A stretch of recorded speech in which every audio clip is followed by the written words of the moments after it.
செய்தியை பார்த்து வருகிறோம். நாடாளுமன்றத்திலிருந்து எதிர்க்கட்சி எம்பிக்களுடன் ராகுல் காந்தி பேரணியை தேர்தல் ஆணையம் நோக்கி தொடங்கி இருக்கிறார். இது தொடர்பான நம்மிடையே பேசுவதற்காக பத்திரிகையாளர் ஷபீர் இணைந்திருக்கிறார். வணக்கம் சார். தேர்தல் ஆணையம் ஏற்கனவே ராகுல் காந்திக்கு இந்த குற்றச்சாட்டுகள் தொடர்பாக நோட்டீஸை வழங்கி இருக்கக்கூடிய நிலையில இந்த நடைப்பயணம், இந்த பேரணி அப்படிங்கிறது என்ன மாதிரியான தாக்கத்தை ஏற்படுத்தும்? இல்ல, இந்த பேரணி என்பது எல்லா அரசியல் கட்சிகளும் சேர்ந்து எதிர்கட்சிகள் வரிசையில இருக்கக்கூடிய எம்பிஸ் எல்லோரும் இணைந்து ஒருமித்த குரலாக ஒரு பிரச்சனையை அவர்கள் முன்வைக்கிறார்கள். அந்த பிரச்சனை குறித்து தேர்தல் ஆணையம் ஒரு தீர்வு காண வேண்டும் அப்படின்றதுதான் அவர்களுடைய கோரிக்கையாக இருக்கிறது.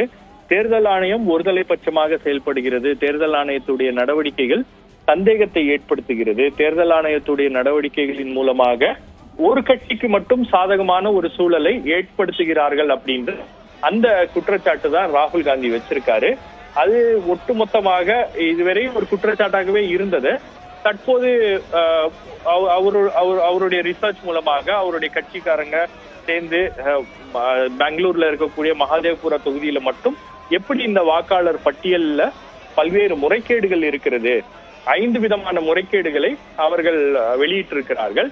அது தொடர்பாக தேர்தல் ஆணையம் நடவடிக்கை எடுக்க வேண்டும், பதில் கொடுக்க வேண்டும் அப்படின்றதுதான் அவர்களுடைய கோரிக்கையாக இருக்கிறது. ஏன்னா எல்லா தேர்தல்கள்லயும் இந்த மாதிரி வாக்காளர் பட்டியல்ல ஒரு பெரிய முறைகேடு நடந்திருப்பதாக பல்வேறு சந்தேகங்கள் அவ்வப்போது எதிர்கட்சி தரப்புல இருந்து கிளப்பினாலும் அதற்கு கான்கிரீட்டா ஒரு ப்ரூஃபோட அவங்க அதை பேசல அப்படின்றதுதான் தொடர்ச்சியாக அவர்கள் மீது அந்த குற்றச்சாட்டு என்பது இருக்கிறது.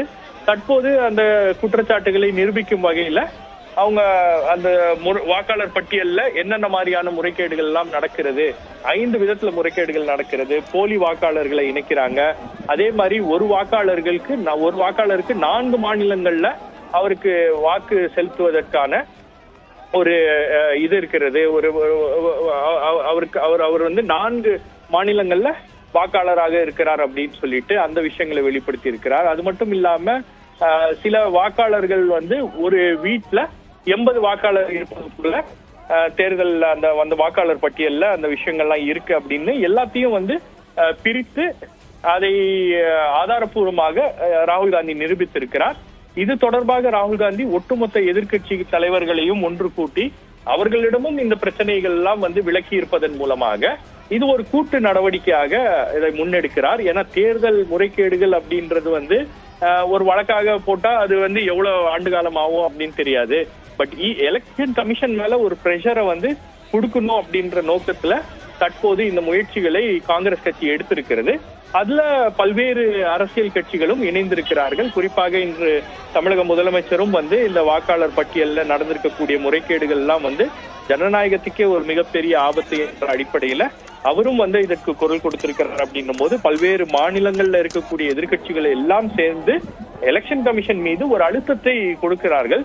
இது அரசியல் ரீதியாக பாஜக தரப்புல இருந்து இதை எப்படி ரியாக்ட் பண்றாங்கன்னா, எலெக்ஷன் கமிஷன் பேசுவதையோ பாஜகவினர் எலெக்ஷன் கமிஷனுக்கு ஆதரவாக பேசுவதும் பலத்த சந்தேகத்தை ஏற்படுத்தி உள்ளது அப்படின்ற அடிப்படையில் தான் இது ஒரு முழுக்க ஒரு அரசியல் நடவடிக்கையாக, ஒரு அரசியல் கோரிக்கையாக, ஒட்டுமொத்த எதிர்கட்சிகளுடைய ஒரு கோரிக்கையாகவும் ராகுல் காந்தி இதை முன்வைக்க வேண்டும் அப்படின்ற முயற்சியில தான் இன்னைக்கு இந்த போராட்டம் என்பது நடக்கிறது. இன்னைக்கு நடக்கின்ற இந்த போராட்டத்தின் மூலமாக எலெக்ஷன் கமிஷன் என்ன விளக்கத்தை கொடுக்குது அப்படின்றது நாம பொறுத்திருந்து பார்க்கணும். ஏன்னா தொடர்ச்சியாக ஒரு மாநிலம் இல்ல, வெஸ்ட் பெங்கால் இது குறித்து பல கேள்விகளை எழுப்பி இருக்கிறது.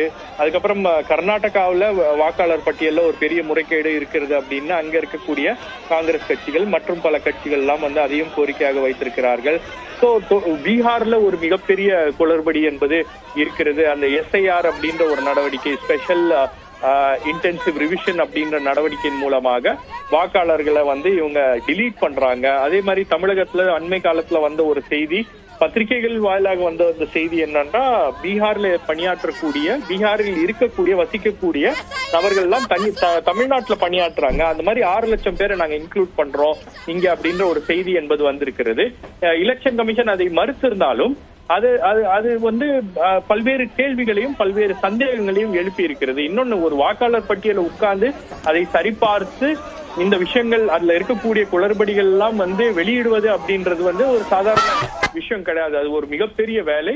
சோ காங்கிரஸ் கட்சி ஒரு எக்ஸாம்பிளா மகாதேவ்புரா தொகுதியில மட்டும் கிட்டத்தட்ட 1 லட்சம் வாக்காளர்களை, போலி வாக்காளர்களை இணைத்துள்ளார்கள் அப்படின்ற அந்த குளறுபடிகளை வெளியிட்டிருக்கிறது. அது தொடர்பாக பாயிண்ட் பை பாயிண்டா எலெக்ஷன் கமிஷன் எந்த விதமான ஒரு பதிலும் வரவில்லை அப்படின்றது ஒரு மிகுந்த ஆச்சரியத்தை ஏற்படுத்துகிறது. ராகுல் காந்தியை நீங்க உறுதிமொழி கொடுத்து இந்த விஷயங்களை எல்லாம் பேசுங்க அப்படின்ற மாதிரிதான் தொடர்ச்சியாக எலெக்ஷன் கமிஷன்ல இருந்து ஒரு கோரிக்கை என்பது வைக்கப்படுகிறது. ஆனால் இதுக்கு இந்த குளறுபடிகளுக்கெல்லாம் என்ன காரணம், எப்படி இந்த குளறுபடிகள் நடந்திருக்கிறது என்பது குறித்து ஒரு பத்திரிகையாளர் சந்திப்பை கூட்டி கூட எலெக்ஷன் கமிஷன் இதுவரைக்கும் ஒரு விளக்கம் கொடுக்கவில்லை அப்படின்னும் போது இது பல்வேறு விதமான சந்தேகங்களை எழுப்புகிறது. ஆகவேதான் ஒரு கூட்டு நடவடிக்கையாக ஒட்டுமொத்த எதிர்கட்சிகளும், ஒட்டுமொத்த எதிர்கட்சி வரிசையில் இருக்கக்கூடிய எம்பிக்களும் தற்போது இந்த பிரச்சனையை கையில் எடுத்திருக்கிறார்கள். எலெக்ஷன் கமிஷன் மீது ஒரு அழுத்தத்தை அவர்கள் கொடுக்கிறார்கள். எலெக்ஷன் கமிஷன் என்ன பதில் சொல்ல போகிறது அப்படின்றத நம்ம பார்க்கணும்.